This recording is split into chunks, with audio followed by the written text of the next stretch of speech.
3 disparitions, 3 vies effacées du jour au lendemain sans réelle explication, et pour les familles, un enfer qui commence. Entre spéculation, théorie et recherche de vérité. Ces drames semblent encore plus tragiques lorsque les disparus ont été filmés quelques heures, voire quelques minutes avant de s'évaporer pour ne plus jamais réapparaître. Dans cette vidéo, je vous propose de découvrir l'histoire de 3 personnes qui se sont volatilisées en laissant derrière elles des images de vidéosurveillance. Vous êtes sur Crime et compagnie, c'est parti.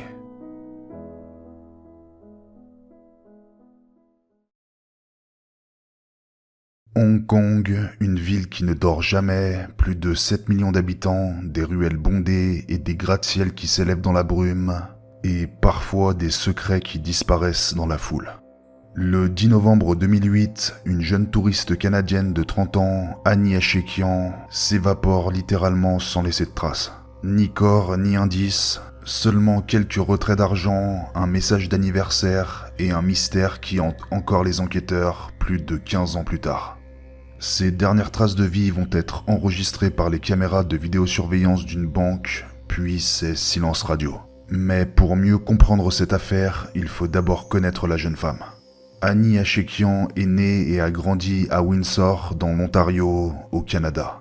Elle travaille comme assistante juridique à Toronto, où elle vit seule sa vie de célibataire. Ses proches la décrivent comme une jeune femme souriante, indépendante et passionnée de voyage. Et c'est vrai qu'elle a l'habitude de grandes aventures en solo. Annie a visité le Costa Rica, les Caraïbes, elle a également séjourné en Amérique latine ainsi que dans plusieurs pays d'Europe.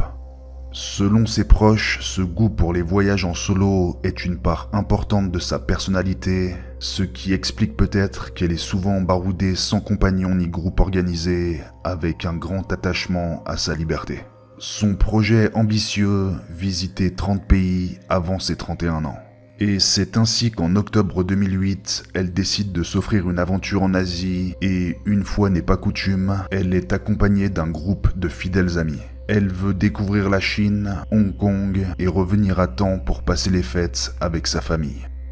Le 24 octobre, Annie et ses amis atterrissent à Pékin, en Chine. Elle visite la ville pendant environ une semaine et tout semble normal. Mais le 30 octobre, elle décide de quitter l'hôtel où elle loge, visiblement sans prévenir ses compagnons. Ce qui va se passer la semaine suivante est relativement flou et peu documenté. En revanche, ce que l'on sait avec certitude, c'est que Annie débarque à l'aéroport international de Hong Kong le 9 novembre 2008 depuis la Chine occidentale où son passeport est validé. Elle s'installe dans un lieu bien connu des backpackers, les Cheng King's Mansion. Arrêtons-nous un instant pour découvrir ce lieu atypique qui, comme partout à Hong Kong, regorge de vie. Cet immense bâtiment est une sorte de ville dans la ville. Situé dans le quartier animé de Tsim Sha Tsui, les Cheng King's Mansion sont bien plus qu'un simple ensemble d'immeubles. C'est un labyrinthe de béton vertical de 5 blocs sur 17 étages, abritant des milliers de résidents permanents, mais aussi et surtout des voyageurs du monde entier. On raconte même que chaque année, pas moins de 120 nationalités s'y croisent. À première vue, l'endroit est un mélange fascinant de culture et d'activités commerciales. Les boutiques du rez-de-chaussée et des premiers étages vendent de tout: téléphones portables, cartes SIM, vêtements bon marché, DVD contrefaits et produits électroniques. Les boui-boui et restaurants servent une cuisine du monde entier: curry indien, plats pakistanais, snacks africains ou repas chinois rapides. L'odeur des épices se mêle à celle de l'huile chaude et des produits d'entretien. On y croise des marchands, des touristes, des routards et des expatriés souvent pressés, souvent anonymes. Les langues se superposent: anglais, chinois, hindi, arabe, nigérian. Les guest house et hôtels bon marché occupent la plupart des étages supérieurs.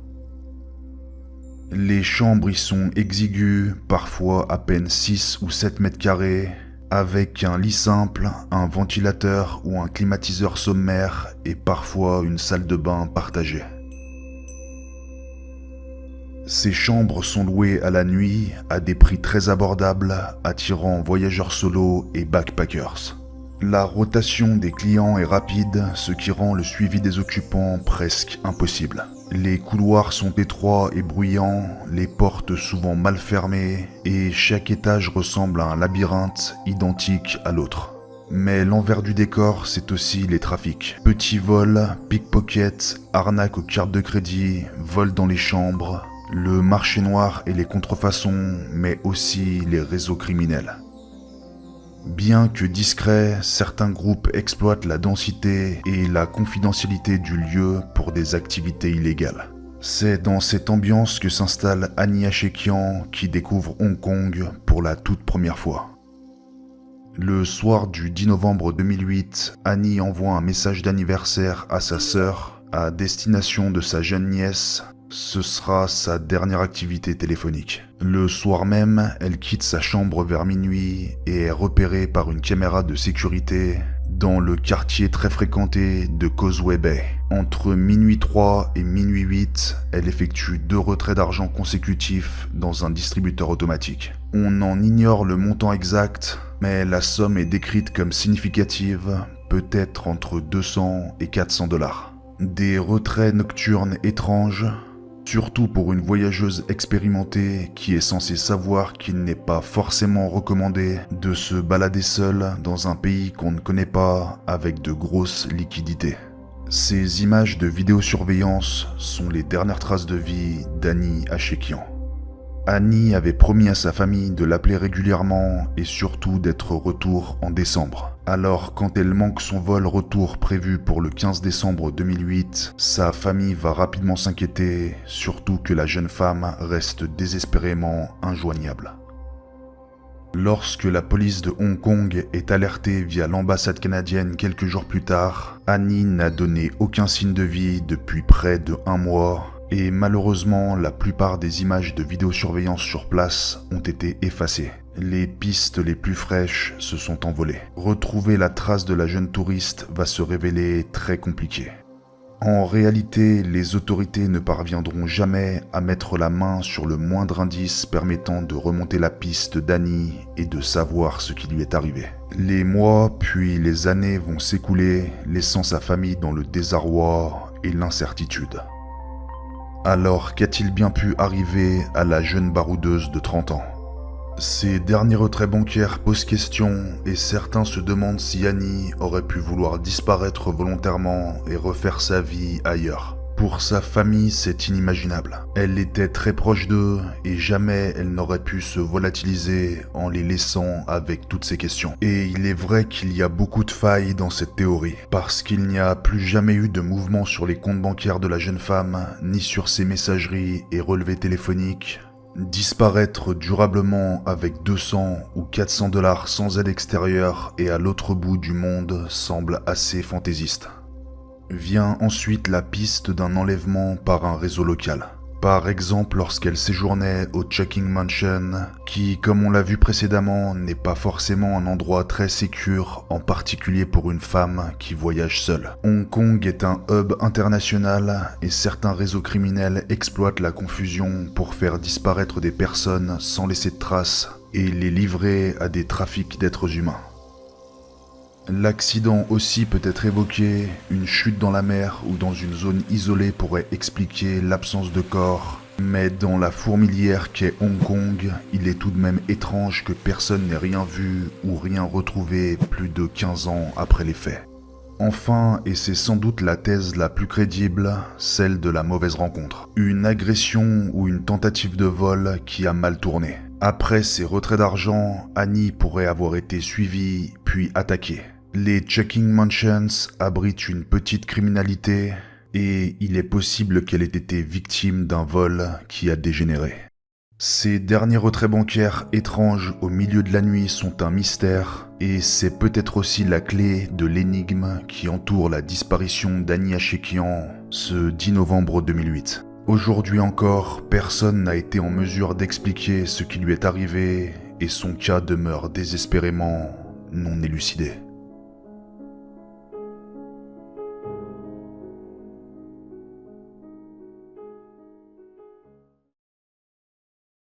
On revient en Europe avec cette histoire qui a défrayé la chronique outre-Manche, celle de la disparition de Cory McGeegan, un jeune militaire qui s'est volatilisé après une soirée en boîte de nuit.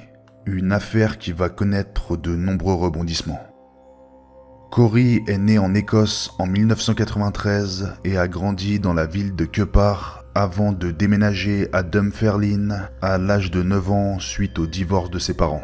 Par la suite, lui et ses deux frères vont être élevés par leur mère et fréquenter le lycée local de St Columba. Mais les études, Cory, c'est pas trop son truc, et en 2013, alors âgé de 20 ans, il décide de s'engager dans l'armée britannique. Il est affecté au régiment de la Royal Air Force et rejoint la base militaire de Honington, en Angleterre. Le 23 septembre 2016, durant ses congés, Cory choisit de profiter de son temps libre, loin de l'ordre et de la rigueur qui sont son quotidien, et décide de sortir boire un verre avec des amis. Il se rend en voiture à Bury St Edmunds et comme il compte boire, il a pour projet de laisser son véhicule là-bas pour la nuit. La soirée se poursuit en nightclub et aux petites heures du 24 septembre 2016, un agent de sécurité demande à Cory de quitter l'établissement, estimant qu'il a trop bu. Cet agent déclarera par la suite que le jeune homme n'avait pas posé de problème et qu'ils avaient même discuté un peu à la sortie de la discothèque avant que celui-ci ne quitte les lieux. Entre 1h et 1h30, Cory se rend au Mamma Mia, une pizzeria qu'il a l'habitude de fréquenter et où il prend souvent de la nourriture à emporter. Et c'est d'ailleurs ce qu'il va faire cette nuit-là. Plus tard, aux environs de 3h25, Cory est filmé une dernière fois par des caméras de sécurité en train de marcher dans la rue. Il est sur Brentgovel Street lorsqu'on le voit entrer dans un passage sans issue et c'est ici qu'on perd sa trace. Plus personne ne reverra jamais Cory McGeegan. 2 jours plus tard, le 26 septembre, le jeune militaire de 23 ans n'est pas revenu à la base comme il devait le faire et personne n'arrive à le joindre. Sa disparition est déclarée aux autorités et l'enquête peut commencer. Les équipes de recherche et de sauvetage des basses-terres du Suffolk ne tardent pas à prendre part aux recherches et aide la police à ratisser la zone autour de Bury St Edmunds et de Honington, aux côtés des propres équipes de la Royal Air Force renforcées par des hélicoptères de police. Mais dans les premières heures, aucune trace du jeune homme. Les enquêteurs vont bien évidemment saisir les images de vidéosurveillance autour de la boîte de nuit pour tenter de refaire l'itinéraire de Cory la nuit de sa disparition. Et comme on l'a vu précédemment, tout s'arrête au moment où le jeune militaire entre dans cette voie sans issue. Les caméras ne le filmeront jamais en ressortir. Cette impasse qui semble être la clé va bien évidemment être fouillée, mais sans aucun résultat. C'est comme si Cory s'était tout simplement évaporé entre ses murs. Et une première incohérence va très vite apparaître aux yeux des enquêteurs. Bien que Cory n'ait jamais été filmé ressortir de la voie sans issue, il semblerait que son téléphone portable, lui, ait bougé.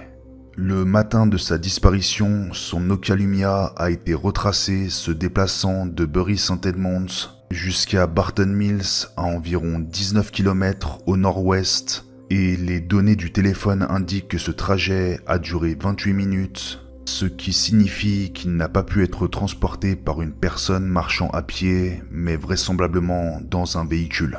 Le téléphone s'est ensuite éteint, soit manuellement, par manque de batterie, ou peut-être a-t-il été détruit.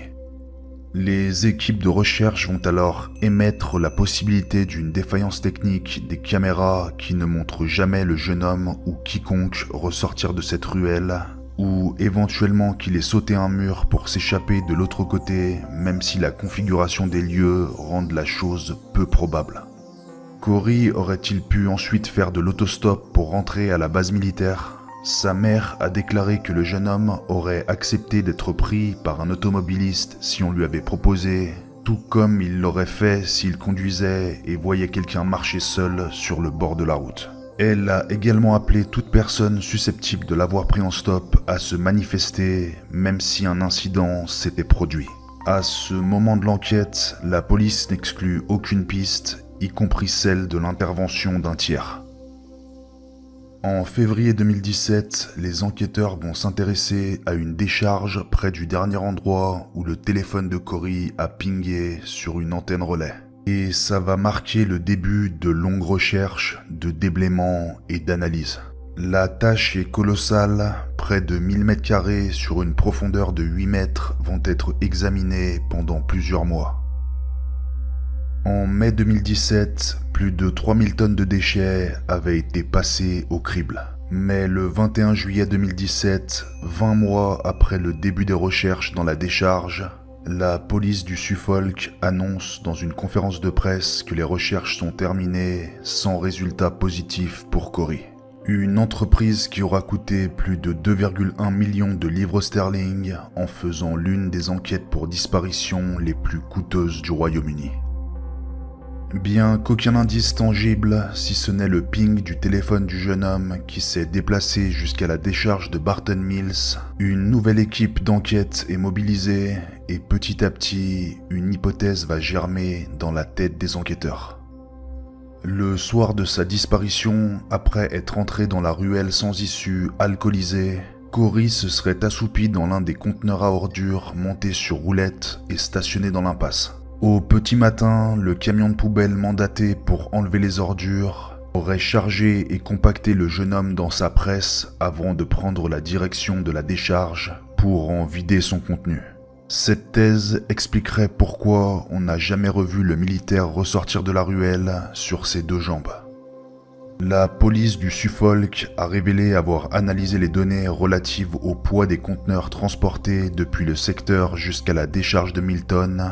Il se situait normalement entre 20 et 30 kg durant la période comprise entre janvier 2016 et février 2017. Il n'a atteint plus de 100 kg qu'une seule fois sur toute cette période, le matin du 24 septembre 2016, nuit de la disparition de Cory. La police a déclaré penser que sa dépouille se trouvait quelque part dans la décharge de Milton. La nouvelle enquête qui avait débuté le 7 mars 2022 au tribunal du coroner du Suffolk s'est achevée moins d'un mois plus tard en allant dans ce sens, concluant que Cory McGeegan était mort après s'être endormi dans un conteneur qui avait ensuite été déversé dans un camion de poubelle. Dans une conclusion narrative, les jurés ont déclaré qu'il était décédé vers 4h20 du matin à Bury St Edmund des suites d'une asphyxie par compression associée à de multiples blessures. Son décès a été favorisé par une altération du jugement due à la consommation d'alcool. Bien que le corps de Cory McGeegan n'ait jamais été retrouvé, sa disparition est aujourd'hui classée dans les dossiers des affaires résolues pour la justice britannique.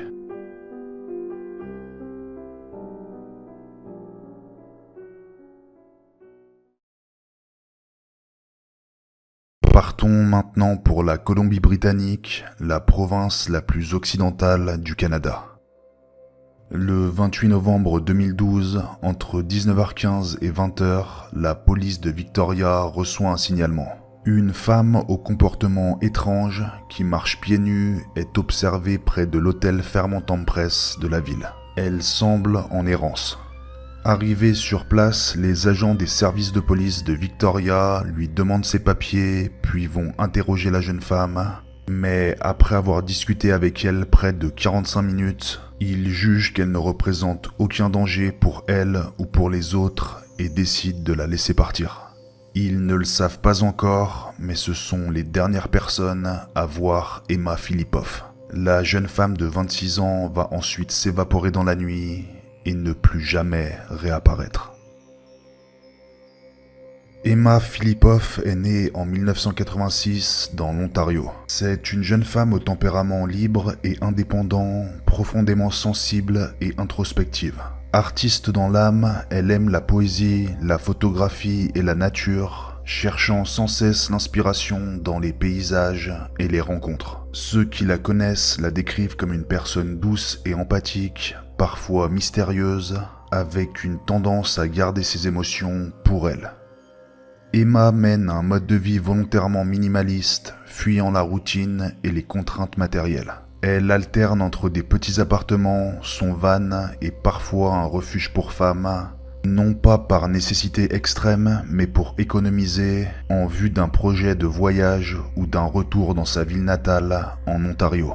Son esprit est aventureux, curieux et contemplatif, mais sa sensibilité profonde la rend parfois vulnérable.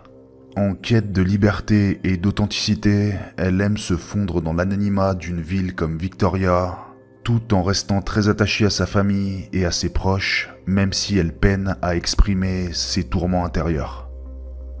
Une semaine avant sa disparition, Emma est filmée dans une auberge de jeunesse de Victoria, et c'est le moins qu'on puisse dire, elle a un comportement particulièrement étrange. Sur les bandes originales qui durent plusieurs minutes, on voit la jeune femme faire des allers-retours sans raison apparente, entrer puis sortir du hall de l'immeuble à de nombreuses reprises, comme si elle craignait d'être suivie.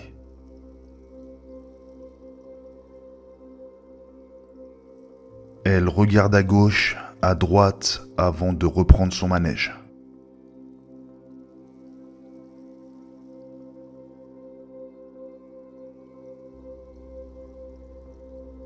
Alors, réelle détresse ou sentiment paranoïaque? Le 28 novembre 2012, autour de 19h, elle est également capturée par les caméras de vidéosurveillance d'un 7-Eleven sur Government Street où elle est venue acheter une carte prépayée de 200 $, ainsi qu'un téléphone portable, lui aussi prépayé. Là encore, la jeune femme a un comportement étrange et semble paranoïaque. On la voit regarder par la vitre de la porte du magasin comme pour essayer de distinguer quelque chose dans la nuit. Sa manière de se comporter laisse penser qu'Emma craint quelque chose. Elle semble nerveuse. La suite, on la connaît. 1 heure plus tard, elle est contrôlée par une patrouille de police avant de disparaître sans laisser de traces, ou presque. La mère d'Emma, Shelley, arrive à Victoria vers 23h et ne pouvant contacter sa fille, elle se rend à la police pour remplir un formulaire de signalement de personnes disparues seulement quelques heures plus tard. Le lendemain, la voiture d'Emma sera localisée sur le parking du château Victoria. Il contient la plupart de ses effets personnels, passeport, ordinateur portable, appareil photo, livres et vêtements. Une semaine plus tard, toujours sans nouvelles, la police apprend que la carte prépayée d'Emma est utilisée à une station-service pour tenter d'acheter des cigarettes. L'utilisateur est appréhendé, mais il affirme l'avoir trouvée sur le bord de la route, près d'un complexe de loisirs de Victoria. Il est interrogé, passe au détecteur de mensonges, mais finalement écarté de la liste des suspects, qui, on doit bien se l'avouer, est pour le moment vide. Mais ce détail va orienter les recherches autour de Colwood, là où l'homme prétend avoir trouvé la carte bancaire d'Emma. Le téléphone prépayé qu'elle avait acheté au 7-Eleven ne sera quant à lui jamais activé. Pendant 2 ans, l'enquête sur la disparition d'Emma Filipov va faire du surplace. Aucun autre indice, aucun élément ou témoignage ne va aider les enquêteurs à faire avancer les choses. Mais en 2014, un nouveau rebondissement va peut-être relancer l'affaire. La caméra de vidéosurveillance d'un magasin de prêt-à-porter va capturer l'image d'un homme portant un t-shirt vert entré dans la boutique, froissé et jeté au sol un avis de recherche concernant Emma Filipov qui était affiché sur la porte du magasin. L'individu a l'air particulièrement agité et dira à une vendeuse qu'Emma est sa petite copine, qu'elle n'a jamais disparu et qu'elle s'est simplement enfuie car elle ne supportait plus ses parents. L'homme qui porte des tatouages sur les bras a ensuite quitté le magasin et les gérants ont immédiatement prévenu les forces de police. Malheureusement, après un appel à témoins largement diffusé en Colombie-Britannique, l'homme en question, qu'il s'agisse d'un simple illuminé ou d'une réelle personne d'intérêt dans la disparition d'Emma, n'a jamais pu être reconnu ou identifié. Nouveau rebondissement, à l'été 2018, un nouveau témoin va se manifester pensant avoir croisé Emma la nuit de sa disparition 6 ans plus tôt. Il raconte qu'il roulait en voiture très tôt ce matin-là quand il a aperçu une jeune femme seule sur le bord de la route. Il s'est arrêté pensant qu'elle pouvait avoir besoin d'aide. Elle lui aurait alors demandé de la prendre sans expliquer clairement d'où elle venait.